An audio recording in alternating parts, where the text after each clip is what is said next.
সুপ্রিয় দর্শক মণ্ডলী, সংবাদ বিশ্লেষণমূলক অনুষ্ঠান আজকের সংবাদপত্রে আপনাদের সবাইকে স্বাগত জানাচ্ছি। দর্শক মণ্ডলী, আমাদের সঙ্গে রয়েছেন সাবেক রাষ্ট্রদূত হুমায়ুন কবির। কবির ভাই, স্বাগত আপনাকে স্টুডিওতে। ধন্যবাদ। দৈনিক ইত্তেফাকের শিরোনাম, গ্যাসের সংকটে শিল্প উৎপাদনের ধস, বেড়েছে লোডশেডিং, ঝিনাইদহ আওয়ামী লীগে বিভক্তি, পাল্টা কর্মসূচি। মানবজমিন, ব্রিটেনের প্রথম নারী মুসলিম বিচারমন্ত্রী শাবানা মাহমুদ, বাংলা ব্লকেড আসছে হরতাল, কোটা বিরোধী আন্দোলন। সমকাল বিচারে ধীরগতি সুযোগ নিচ্ছে দুর্নীতিবাজরা, কোটা বিরোধী শিক্ষার্থীরা বড় আন্দোলনের পথে। আমাদের সময় অচলাবস্থা কাটবে কবে? অর্থনীতি ছাপিয়ে কৌশলগত অংশীদারিত্ব চায় বেইজিং। কালবেলা বিমানে পদোন্নতি পাচ্ছেন চোরাচালানে জড়িতরা, দুই মন্ত্রণালয়ের সংসদীয় কমিটির কঠোর বার্তা। আজকের পত্রিকা, আন্দোলনে বিচ্ছিন্ন হচ্ছে সারা দেশ, পথে পথে অবরোধ, চরম ভোগান্তি। দেশ রূপান্তর, হাওরের পানিতে কাগজে উন্নয়ন, ধর্মঘটের সঙ্গে বাংলা ব্লকেড। মানবকণ্ঠ, আওয়ামী লীগের ভেতরে বাড়ছে সংঘাত, বাড়ছে হতাহতের সংখ্যা। শহীদদের সুন্দর জীবন নিশ্চিত করাই ছিল বঙ্গবন্ধুর লক্ষ্য, বলেছেন প্রধানমন্ত্রী। প্রতিদিনের বাংলাদেশ, ফের ডেঙ্গুর চোখ রাঙানি, সতর্ক না হলে বিপদ, বাণিজ্যে সুখবরের আশা ব্যবসায়ীদের। দৈনিক বাংলা, ক্লাস পরীক্ষা বর্জন, আজ থেকে বাংলা ব্লকেড কর্মসূচি, চাঁদে যাওয়ার প্রস্তুতি নাও শিশুদের প্রতি প্রধানমন্ত্রী। আলোকিত বাংলাদেশ, সারা দেশে বাংলা ব্লকের ঘোষণা, আজকে শিশুরাই আগামী স্মার্ট বাংলাদেশের কারিগর। করতোয়া এবার বাংলা ব্লকের ঘোষণা, চাঁদে যাওয়ার প্রস্তুতি নাও। The business tender, ship purchase, trade support to dominate, prime minister কুশিল চায়না ভিজিট। বাংলা ব্লকেড, আপনি জানেন যারা আন্দোলন করছেন, বিশেষ করে মানে কোটা বিরোধী আন্দোলন, সেই আন্দোলন কিন্তু গতি পেয়েছে, শুধু ঢাকায় নয় সারা দেশেই কিন্তু অবরোধও চলছে। ওখানে বাংলা ব্লকেড আসতেছে এবং হরতালও আসতে পারে। এই অবস্থায় কোটা, আপনি তো নিজে মানে ফরেন সার্ভিসে ছিলেন, আপনাদের সময়ও কোটা ছিল নিশ্চয়ই? ছিল। এবং কোটার কেটা কি, মানে কোটা থেকে আমরা কি বিপদ, কি বেনিফিট পেয়েছি? একটা সময় ছিল, ধরেন যখন সমাজের যাদের অপেক্ষাকৃত কম অগ্রসর শ্রেণী বা অংশ, তাদেরকে মেইন স্ট্রিম করানোর জন্য সে কোটার ব্যবস্থাটা ছিল। বাট আমার ধারণা যে এখনকার বাস্তবতায় এই কোটা কতটা প্রয়োজন আছে সেটা ভেবে দেখার দরকার, এবং সেই বিবেচনাতে সরকার কিন্তু বেশ কয়েক বছর আগে এটা তুলেও দিয়েছিল। হ্যাঁ, তবে সমাজে যারা ধরেন এখনো সামনে আসবার মতো সক্ষমতা অর্জন করেনি, তাদের জন্য হয়তো একটুখানি থাকতে পারে। কিন্তু এখন বাংলাদেশে, সারা বাংলাদেশের পরিবেশগত যে বাস্তবতা, তাতে আমার ধারণা সুযোগ সুবিধার দিক থেকে প্রায় সকলেই সমান সুযোগ সুবিধাই পাচ্ছে। তো সেই জায়গায় মানে সরকারি চাকরিতে সুযোগের ক্ষেত্রেও সেই সমতা বজায় রাখা দরকার, এবং সেটা মেধাভিত্তিতে হলেই ভালো। তার কারণ এখন আর মানে যেভাবে কোটা প্রায় 55% কোটায় ছিল, আমাদের সময় তো তাই ছিল। আমাদের ব্যাচে আমরা 5 জন জয়েন করেছিলাম, 2 জন আমরা মেরিট, 3 জন কোটায় এসছে। তো এখন এটা মানে তখনকার একটা বাস্তবতা ছিল, আজকে আরেকটা বাস্তবতা। তো এখনকার প্রেক্ষাপটে মনে হয় জি, এই মুক্তিযুদ্ধ কোটা নিয়ে তো একটা বিতর্ক হচ্ছে। সেটাই তো, এই সূত্রটা তো ওখান থেকে। তো সেটা কি এই বর্তমান বাস্তবতায় কি এটা মুক্তিযুদ্ধ, আমরা ধরেন আমি নিজেও তো তার সাথে সংশ্লিষ্ট থাকবার মতো সৌভাগ্য আমার হয়েছিল। তো আমি মনে করি যে মুক্তিযোদ্ধাদের আপনি সম্মান দিতে চান, সেটা দেন, কিন্তু দিচ্ছে, সরকারও দিচ্ছে, কিন্তু সেই ক্ষেত্রে তাদের বংশ পরম্পরায় বা আপনি সুযোগ সুবিধা দেয়। এবং মুশকিল হচ্ছে যেটা, এই সুযোগ সুবিধাগুলো কিন্তু সবসময় যে সঠিক পথে যাচ্ছে তাও কিন্তু নয়। কারণ এখনো মুক্তিযোদ্ধা কারা সেটাই তো এখনো বাড়ছে, মুক্তিযোদ্ধার সংখ্যা। মুক্তিযুদ্ধের সমসাময়িক সময় যাদের জন্ম, তারাও এখন মুক্তিযোদ্ধার তালিকা এসছে, মুক্তিযোদ্ধার তালিকা নিয়ে বদলায়, তালিকাও বদলায়। তো কাজে এই বিষয়গুলো নিয়ে আমার ধারণা মুক্তিযোদ্ধারা যারা আছে তাদের পর্যন্ত ঠিক আছে, কিন্তু এরপরে বংশ পরম্পরায় সুবিধা দেওয়ার নামে এখানে অহেতুক এই জটিলতার প্রয়োজন আছে বলে আমি মনে করছি না। অনেক ধন্যবাদ। এবার আসি, আপনারা জানেন যে বিলেতে তো একটা ভূমিধস বিজয় হলো, অনেকে বলছেন যে সামাজিক আর্থকুয়েক হয়েছে। তো সব মিলে বিলেতে কিন্তু একটা নতুন ট্রেন্ড লক্ষ্য করা যাচ্ছে। মানে এক্সট্রিম রাইটিস্ট যারা, তাদের উত্থান ঘটেছে কিন্তু এই নির্বাচনে।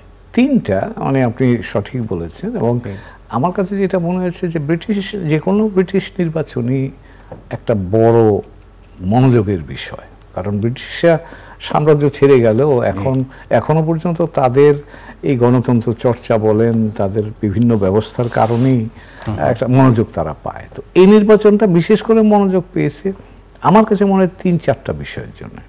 একটা হচ্ছে যে এই যে বহুকাল পরে 14 বছর পরে লেবার পার্টি আবার ক্ষমতায় ফেরত আসলো, তো এটা, এবং তারা বলতে পারেন যে তারাও ভূমিধস একটা বিজয় পেয়েছে, 412টা সিট পেয়েছে, মানে খুবই একটা অসাধারণ ফলাফল তারা করেছে। তো সেটা একটা বিষয় অনেক দিন পরে তাদের জন্য। দ্বিতীয় যেটা হচ্ছে যে পাল্টা দিকে কনজারভেটিভ পার্টি এমন একটা মার খাওয়া খেয়েছে যেটা কিন্তু 1906 সালের পরে এত কম সংখ্যক সিট লেবার পার্টি আর পায়নি। তো কাজে এটাও কিন্তু আর একটা বড় ধরনের ধস তাদের নেমেছে, কনজারভেটিভ পার্টিতে একটা ধস নেমেছে। তৃতীয় যেটা হয়েছে সেটা হচ্ছে যে এই কনজারভেটিভ পার্টির ধস নামার মধ্য দিয়ে কিন্তু আরেকটা, মানে আপনি যদি বলেন এক্সট্রিম রাইট উইংয়ের উত্থানের একটা ইঙ্গিত কিন্তু পাওয়া যাচ্ছে। নিগেল ফ্যারাজ, যিনি ব্রেক্সিটটার মতো এইরকম একটা ঘটনা ঘটিয়েছিলেন বরিস জনসনের সাথে মিলে, তিনি রিফর্ম ইউকে পার্টি বলে একটা পার্টি করেছে। সেই পার্টি 5টা সিট পেয়েছে, কিন্তু ভোটের পার্সেন্টেজে তারা প্রায় 15% ভোট পেয়েছে। এবং এটা কিন্তু সকলের জন্য একটা, অনেকেই একটা রেড ফ্ল্যাগ হিসেবে দেখছেন। কারণ আপনি যদি কন্টিনেন্টাল ইউরোপে দেখেন, তাহলে ইতিমধ্যেই ইটালিতে এক্সট্রিম রাইট উইং গভর্নমেন্ট আছে। আগামীকাল ফ্রান্সে নির্বাচন হবে, একটা খুবই আশঙ্কা যে ফ্রন্ট ন্যাশনাল, যেটাকে বলা হয় ন্যাশনাল ফ্রন্ট, তারা ডানপন্থী, তারা যদি আসে তাহলে এটা আরেকটা, আজকে যে বিষয়টা নিয়ে আলোচনা করছি তার উল্টো বিষয় নিয়ে কালকে আলাপ করতে হতে পারে। জার্মানিতে এএফডির উত্থান হচ্ছে, নেদারল্যান্ডসে অলরেডি ডানপন্থী সরকার আছে। তো কাজেই এখন এই বাতাবরণে ডানপন্থী প্রবণতার পাশে, মানে ব্রিটেনে লেবাররা এবার ক্ষমতায় এসছে, এটা ইতিবাচক। কিন্তু তার পেছনে পেছনে এই যে নিগেল ফ্যারাজের রিফর্ম ইউকে, তার উত্থানটা কিন্তু একটা আশঙ্কার কারণ। এবং কারণ হলো যে এখন যদি কনজারভেটিভ পার্টি যে ধরনের দুর্দশায় পড়েছে, এখন লিডারশিপে কে আসবে, লিডারশিপ প্লাস তাদের পলিটিক্যাল ফিলসফিটা কি হবে। একদিন পর্যন্ত কিন্তু আপনি লেবার বলেন, কনজারভেটিভ বলেন, তারা centre party, centre left, centre right party. এখন যদি এখানে তারা সেন্টার পয়েন্টটা ধরে না রাখতে পারে, তারা যদি গ্রেভিটেট করে টুয়ার্ডস রাইট, তাহলে কিন্তু নিগেল ফ্যারাজের সমর্থন ইতিমধ্যে কিন্তু কনজারভেটিভ পার্টিতে কিছু কিছু আওয়াজ পাওয়া যায়। তো কাজে সেই দিকে যদি যায়, তাহলে আপনি এক ধরনের নেতিবাচক প্রক্রিয়া তৈরি হতে পারে বলে অনেকে আশঙ্কা করছে। আর লাস্ট পয়েন্টটা যেটা বলবো সেটা হচ্ছে, এবার 2টা ঘটনা ঘটেছে লেবার পার্টির মধ্যে। একটা হচ্ছে যে মহিলাদের প্রতিনিধিত্ব অনেক বেশি, 100-150-র উপরে তারা নির্বাচিত হয়েছেন, যেটা উল্লেখযোগ্য। দ্বিতীয় যেটা হচ্ছে যে এবার প্রায় 80-র উপরে আছে আপনার বিভিন্ন জাতিগোষ্ঠী যারা বাইরে থেকে গেছে, এথনিক গ্রুপ, তারা, এমনকি বাংলাদেশেরও 4 জন আছে। তো এই দুটো জিনিস কিন্তু ব্রিটিশ রাজনীতির নতুন চেহারা যে হচ্ছে, যে ব্রিটিশ রাজনীতিতে এখন অনেক বেশি বাইরে থেকে যাওয়া মানুষরা অংশগ্রহণ করছে, যেটা ঋষি সুনাক নিজেও প্রতিনিধিত্ব করেছেন প্রধানমন্ত্রী হিসাবে, সেই প্রবণতাটারই কিন্তু একটা খুব, আমি বলবো, অর্গানাইজড একটা রিপ্রেজেন্টেশন এবার লেবার পার্টির নির্বাচনের মধ্য দিয়ে দেখা গেল। কাজে এই 4-5টা, 3টা, আমি যদি বলি 3টা ইতিবাচক, 2টা ইতিবাচক, একটা নেতিবাচক, আরেকটা একটু ভয়ঙ্কর নেতিবাচক হতে পারে, এইরকম জায়গায় কিন্তু আমরা দাঁড়িয়ে আছে। এখনই শেষ কথা বলা যাবে না, কিন্তু লেবার পার্টির সামনে তো অনেকগুলো চ্যালেঞ্জ, এই চ্যালেঞ্জ মোকাবেলা করাও কিন্তু অত সহজ না। আপনি কথা ঠিকই বলেছেন। লেবার পার্টি যদিও এবার অনেকগুলো সিট পেয়েছে, মানে অসাধারণ, সিটের দিক থেকে অসাধারণ, তাদের ভোট পার্সেন্টেজ কিন্তু 1.5% বেড়েছে। এটা কিন্তু ভালো লক্ষণ। এবং যেই কারণে কির স্টেমার যিনি প্রধানমন্ত্রী হয়েছেন, তিনি কালকে তার প্রথম বক্তৃতাতে তিনি কিন্তু বিজয় উৎসবের কথা বলেননি, বা তিনি কিন্তু খুব ট্রায়াম্ফালিস্ট যেটাকে বলা হয় যে আমি জয়ী হয়েছি বড় করা, সেটা করেননি। একটু হিউমিলিটি দেখিয়েছেন, তার কারণ তিনি বুঝতে পারছেন যে সংখ্যার দিক থেকে তারা বেশি সংখ্যা পেলেও ভোটের পার্সেন্টেজের দিক থেকে তারা কিন্তু খুব বেশি যে এগুতে পেরেছে তা না। আর দ্বিতীয় যেটা হলো, গত 19 সালের নির্বাচনে ভোট পড়েছিল 67%, এবার 7% ভোট কম হয়েছে। তার কারণ হলো মানুষ এখন কিন্তু রাজনৈতিক দলগুলোর উপর আস্থা হারিয়ে ফেলছে, কাজে সেইটাও কিন্তু মাথায় রাখছেন তিনি। প্লাস এখনকার যে ব্রিটেনে অর্থনৈতিক যে দুরবস্থা, এখান থেকে বেরোতে হলে আপনার বেশ বড় ধরনের উদ্যোগ নিতে হবে, কিন্তু সেই উদ্যোগের জন্য আর্থিক সংযোগ বা সংশ্লেষ থেকে আসবে, এটাও কিন্তু একটা বড় চিন্তার কারণ হবে এই নতুন সরকারের জন্য। আরেকটা লক্ষ্য করেছেন, 5 জন কিন্তু ফিলিস্তিনপন্থী, বিশেষ করে জেরেমি করবিনের বিজয়টাও খুব উল্লেখযোগ্য আর কি। হ্যাঁ, এটা আপনি, ধন্যবাদ আপনাকে, আপনি এটা বলছেন। এবং এবার লেবার পার্টির মধ্যে প্রো প্যালেস্টিনিয়ান একটা বড় গ্রুপ কিন্তু নির্বাচিত হয়ে এসছে, বিশেষ করে গাজা, এটা নিয়ে যারা খুব সোচ্চার সেরকম একটা গ্রুপ এসছে। এবং কের স্টামার যিনি প্রধানমন্ত্রী, তিনি কিন্তু যে গাজার যুদ্ধ যখন শুরু হয় 7ই অক্টোবরে, তারপর তিনি একটা কথা বলে কিন্তু বেশ সমালোচিত হয়েছিলেন, কারণ তিনি ইসরায়েলের পক্ষে কথাটা বলেছিলেন। পরবর্তীতে যদিও তিনি এটা পরিবর্তন করেছেন, কিন্তু এর ফলে অনেক মুসলমান ভোট, মুসলিম জনগোষ্ঠীর ভোট কিন্তু এবার লেবার পার্টি পায়নি, এবং সেটাও কিন্তু একটা চিন্তার বিষয়। আর এই যে প্যালেস্টাইনি পক্ষে বা গাজায় ইসরায়েলি হামলার বিপক্ষে যারা এখন লেবার পার্টিতে আছেন, এই বড় গ্রুপটা কিন্তু তার উপর বেশ চাপ তৈরি করবে। এবং সেই ক্ষেত্রে আমার ধারণা এখানে লেবার পার্টি যেটা বলছে যে তারা প্যালেস্টাইন রাষ্ট্রকে স্বীকৃতি দেবে, সেই বিষয়টার প্রতি কিন্তু আমার ধারণা এই লেবার গভর্নমেন্ট আস্তে আস্তে যাবে। কিভাবে যাবে সেটা বলা মুশকিল, কিন্তু তারা পার্টি হিসেবে সিদ্ধান্ত নিয়ে রেখেছে, এবং সেটা যদি হয় তাহলে আমি মনে করব যে প্যালেস্টাইনদের পক্ষে একটা বড় শক্তিশালী একটা অবস্থান তৈরি হবে। এটার এখন যদি আমরা এই পাশাপাশি বিশেষ করে যে দেশটাতে আপনার রাষ্ট্রদূত ছিলেন মার্কিন যুক্তরাষ্ট্রে, সেখানেও তো নির্বাচন হতে যাচ্ছে, তো সেই নির্বাচনে ইতিমধ্যেই তো বাইডেন এবং ট্রাম্পের মধ্যে যে বিতর্কটা হয়ে গেল, সেখানে তো বাইডেন হেরে গেছেন।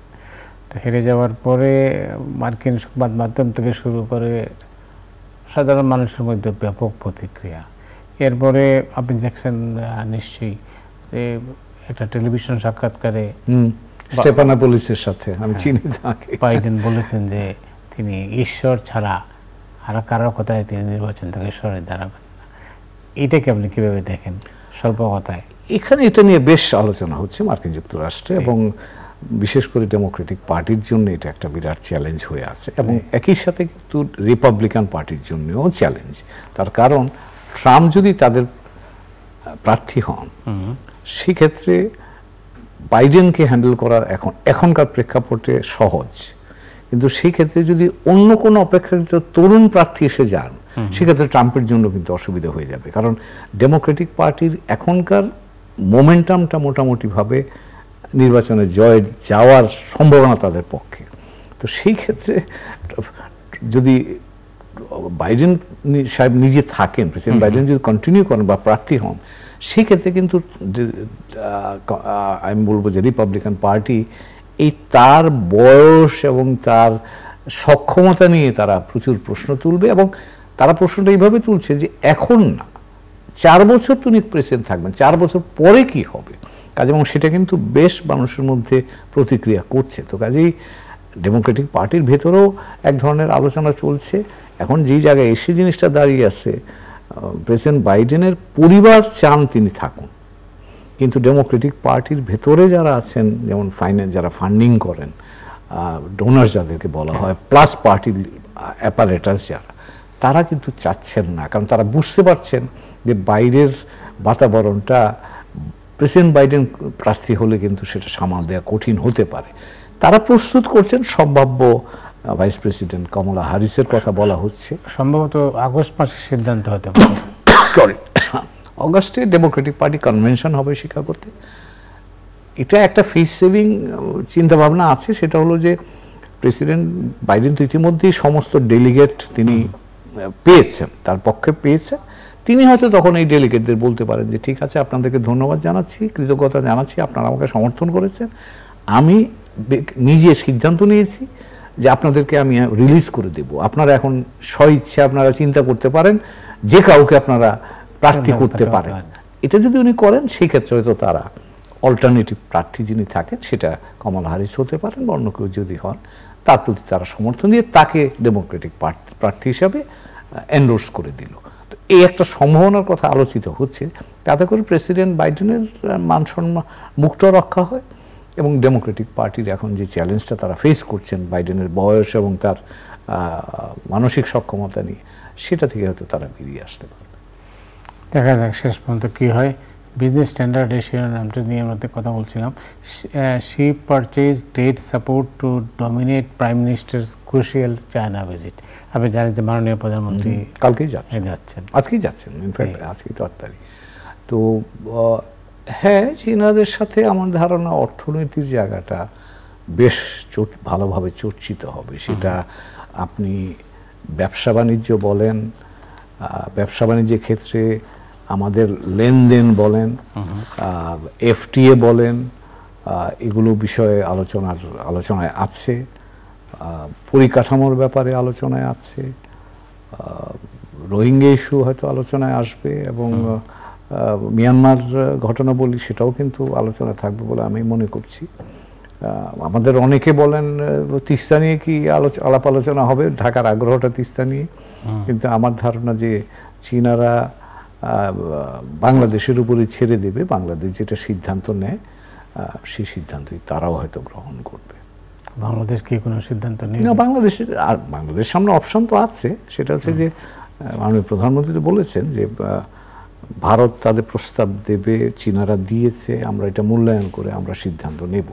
তো সেই ক্ষেত্রে বাংলাদেশ সিদ্ধান্ত নিতে পারে, কারণ এখানে তো আপনার আগের কাজের দক্ষতা, ফাইন্যান্স, এগুলো প্রয়োজন আছে। তো সেই ক্ষেত্রে অথবা কোনোটাই নেওয়া হলো না, সেটাও তো হতে পারে একটা অপশান, যে বাংলাদেশ নিজে করবে, সেটা আমরা বাইরে ওয়ার্ল্ড ব্যাংক বা এডিবির সাহায্য নিয়ে আমরা নিজেরাও তো করতে পারি। তাতে করে তাদের এই জটিলতা বা তাদের প্রতিদ্বন্দ্বিতার মধ্যে আমাদের ঢুকবার একটা সুযোগ হয়তো থাকতে পারে। আমার ধারণা বাংলাদেশ যে সিদ্ধান্তই নেয়, চীনাদের আগ্রহ আছে, কিন্তু বাংলাদেশ যে সিদ্ধান্ত নেবে আমার ধারণা চীন সেই সিদ্ধান্ত মানবে। বাংলাদেশের জন্য এটা কঠিন চ্যালেঞ্জ অবশ্য। এই প্রেক্ষাপটেই আওয়ামী লীগের সাধারণ সম্পাদক ওবায়দুল কাদের বলেছেন যে ভারত হচ্ছে রাজনৈতিক বন্ধু আর চীন হচ্ছে উন্নয়নের। আপনি কীভাবে দেখেন একজন কূটনীতিক হিসাবে? এটা তো উনি ব্যাখ্যা করেছেন, কিন্তু আমার ধারণা যে এটা বহুমাত্রিক সম্পর্ক। ভারতে কি অর্থনীতি নাই আমাদের সাথে? আমাদের second largest import source Bharat. এখন ভারতকেও আমরা স্পেশাল ইকোনমিক জোন দিয়েছি, তাদের সাথে আমাদের প্রায় $2 বিলিয়ন আমরা এক্সপোর্ট করি। ভারতের সাথে আমাদের প্রচুর লোক গিয়ে ওখানে পয়সা খরচ করে, ভারত বাংলাদেশ থেকে প্রচুর পয়সা নিয়ে যায়। তো কাজেই ভারতের সাথে আমাদের অর্থনীতিও কিন্তু কম যোগাযোগ নয়। তবে রাজনৈতিক দল ভেদে এখানে রাজনৈতিক বিষয় গুরুত্ব লাভ করে থাকে। সেই দিক থেকে তিনি তার দলের পক্ষের দিক থেকে সেটাকে হয়তো তিনি প্রাধান্য হিসাবে দেখছেন। কিন্তু বাংলাদেশে এটা ঠিক যে অর্থনৈতিক ক্ষেত্রে নিরাপত্তা এবং অর্থনীতি এই দুটো হচ্ছে ভারতের মানে আমাদের বাংলাদেশকে তারা দুইটা দৃষ্টিকোণ থেকে দেখে। চীনারা সেক্ষেত্রে মূলত অর্থনীতির দিক থেকে দেখে, এবং কূটনৈতিক দিক থেকে আমি বলবো যে তারা আমাদের পাশে চায়, কারণ তারা এখন চাপের মুখে আছে। এবং বাংলাদেশ চীনের ওয়ান চায়না পলিসির বলিষ্ঠ সমর্থক, এবং কূটনৈতিক মহলে বা কূটনৈতিক জগতে আমরা তাদের পাশে সাধারণভাবে দাঁড়িয়ে থাকি। তো কাজেই তারা সেটাকে মূল্যায়ন করে, এবং অর্থনৈতিক বিকাশের ক্ষেত্রেও তারা আমাদের সহযোগী, সেটাকেও তারা মূল্যায়ন করে। বাংলাদেশের ভূখণ্ড দিয়ে ভারতীয় ট্রেন আসবে, এই নিয়ে একটা বিতর্ক হচ্ছে, আপনি নিশ্চয়ই লক্ষ্য করেছেন। আপনি কীভাবে, আপনি তো একসময় ডেপুটি হাই কমিশনার ছিলেন। হ্যাঁ, আমি কাজ করেছি কলকাতায়। এখানে ধরেন একটা সিদ্ধান্ত হয়েছে এখন দুটো জিনিস হতে পারে, একটা হচ্ছে যে এটা ইনোসেন্ট ট্রাফিক যেটা যায় সেটা হতে পারে, এমইও হয়েছে, এখন কিন্তু প্রোটোকল এবং আদার যেগুলো যে মডালিটিসগুলো সেগুলো কিন্তু হতে হবে। তবে আমি মনে করি, আমার ধারণা, ভারতীয়রা চায় তাদের চিকেন নেককে বাইপাস করে যাওয়ার জন্য, এটা আমরা বুঝতে পারি যে তারা কেন এটা চাচ্ছে। কিন্তু এখানে আমাদের সাবধান থাকতে হবে যে আমরা এমন কোনো জায়গায় যাব না যে জায়গায় আমরা প্রশ্নের মুখে পড়তে পারি, কারণ ভারত চীনের প্রতিদ্বন্দ্বিতা আছে, এটা তো আমরা বুঝি। এবং সেই ভারত চীনের প্রতিদ্বন্দ্বিতা শুধু ভারত চীনের প্রতিদ্বন্দ্বিতা নয়, ভারত চীনের প্রতিদ্বন্দ্বিতা মার্কিন যুক্তরাষ্ট্র কিন্তু পেছনে আছে। তো কাজেই এটা একটা বড় ধরনের প্রতিদ্বন্দ্বিতার জায়গা কিন্তু। কাজে সেক্ষেত্রে আমাদের পক্ষে যতখানি সাবধানতা অবলম্বন করা দরকার ততখানি সাবধানতা অবলম্বন করা দরকার বলে আমি মনে করছি। এই ক্ষেত্রে কি করণীয়? না, এই ক্ষেত্রে যদি তারা যেতে চায় যেতে পারবে, কিন্তু সেখানে এর মধ্যে কি মালামাল যাচ্ছে না যাচ্ছে সেগুলো বাংলাদেশ দেখবার অধিকারটা সংরক্ষণ করতে হবে। এবং সেখানে শুধুমাত্র মানে যেগুলো সাধারণ সামগ্রী সেটা আমরা করতে পারি। পাল্টাভাবে আমরাও তাদের রেলপথ ব্যবহার করার কথা চিন্তা করতে পারি। নেপাল ভুটান বলা হয়েছে, আমি তার চাইতেও বড় জায়গায় যেতে চাই, সেটা হচ্ছে বাংলাদেশে প্রচুর লোক ভারতের বিভিন্ন জায়গায় যাতায়াত করে, আমরা সেই জায়গাগুলো চিন্তা করে দেখতে পারি। তাইলে তো মানে দুই পক্ষের মধ্যেই আবার এই নিয়ে আলোচনা হতে হবে, তারপর এই চুক্তি যেটা ফাইনাল চুক্তি যেটা হবে সেটা তাহলে তো অনেক দূর এখনো, জাস্ট এমওইউ হয়েছে। এরপরে আছে এটা নিয়ে ধরেন শোনা যায় যে ভারত এখন একটা ট্রায়াল রান করতে চায়। তো ট্রায়াল রান করতে গেলে কদিন আগে আমি রেল সচিব মহোদয়ের সাথে একটা অনুষ্ঠানে ছিলাম, তিনি বলেছেন যে হ্যাঁ আমরা এমওইউ করতে হবে, যেগুলো মডালিটিসগুলো লাগবে। এখন সেটার কোনো ফিক্সড ফর্মুলা নাই, আগে ট্রায়াল রান হলে তারপরেও এমওইউ মডালিটিসগুলো ওয়ার্কআউট করা যেতে পারে, বা আগে মডালিটিসগুলো ওয়ার্কআউট করে তারপর ট্রায়াল রানে যাওয়া যেতে পারে। তো কাজেই ভারতের দিক থেকে তারা আগ্রহী, আমার ধারণা দুই পক্ষের আগ্রহের সমন্বয়ের মাধ্যমে জিনিসটা সামনের দিকে যাবে। শেষ করতে চাই, তাহলে আপনার এই মুহূর্তে আপনাকে শেষ কথাটা কি? না, আমার শেষ কথা তো হচ্ছে ধরেন বড় আমাদের জন্য বড় বিষয় হচ্ছে মাননীয় প্রধানমন্ত্রীর চীনের সফর। সারা পৃথিবীর জন্য গুরুত্বপূর্ণ হচ্ছে ব্রিটিশ নির্বাচন, এবং আজকেই আপনার ফ্রান্সেরও নির্বাচন হচ্ছে। নির্বাচনে ফ্রন্ট ন্যাশনাল তারা পার্লামেন্টারি নির্বাচনে জয়লাভ করেছে, এখন সেকেন্ড রাউন্ড হচ্ছে। এটা খুবই গুরুত্বপূর্ণ, কারণ এখানে যদি ফ্রন্ট ন্যাশনাল সরকার গঠন করার মতো সক্ষমতা এসে যায়, তাইলে পুরো ইউরোপে কিন্তু ডানপন্থীদের জয়ের একটা জোয়ার আসবে বলে আমি আশঙ্কা করছি। ওইদিকে ট্রাম্প এসে গেলে তো, যদি এসে যান তাহলে সেটা আমাদের জন্য বিশেষ করে গুরুত্বপূর্ণ হলো আমরা এই যে মাইগ্রেশন যে কথা, আমাদের লক্ষ লক্ষ লোক ওই দেশগুলোতে আছে, এই ডানপন্থীদের একটাই প্রধান বিষয় যে অভিবাসীদের বিরুদ্ধে তারা কথা বলছে এবং তারা অভিবাসী চায় না। তো কাজে সেই জায়গায় কিন্তু তারা তাদের অভ্যন্তরীণ রাজনৈতিক প্রেক্ষাপট থেকে বিষয়টা নিয়ে কথা বলছে, কিন্তু তার প্রতিক্রিয়া কিন্তু আমরা এর মধ্যে পড়ব। ইতিমধ্যে ইউরোপ 91,000 বাংলাদেশিকে ইউরোপিয়ান ইউনিয়ন ফেরত পাঠাবার জন্য চুক্তি করে গেছে। ব্রিটেন ইউকে গত কয়েক সপ্তাহ আগে 11,000 বাংলাদেশিকে ফেরত পাঠাবার জন্য আমাদের সাথে একটা প্রোটোকল করে গেছে। তো কাজেই আমার কাছে মনে হয় যে ইউরোপের ডান দিকে টার্ন করা এটা আমাদের জন্য একটু চিন্তার কারণ হয়ে আছে, এবং সেজন্যই ইউরোপের এই নির্বাচনগুলো কোন দিকে যাচ্ছে এটা ভালো করে পর্যবেক্ষণ করা কিন্তু আমার মনে হয় আমাদের প্রয়োজনে এটা প্রয়োজন। অনেক ধন্যবাদ আপনাকে। আপনাকে ধন্যবাদ। দর্শক মণ্ডলী, আজ রাতের মতো এখানে বিদায় নিচ্ছি, আগামীকাল আবার দেখা হবে। শুভরাত্রি।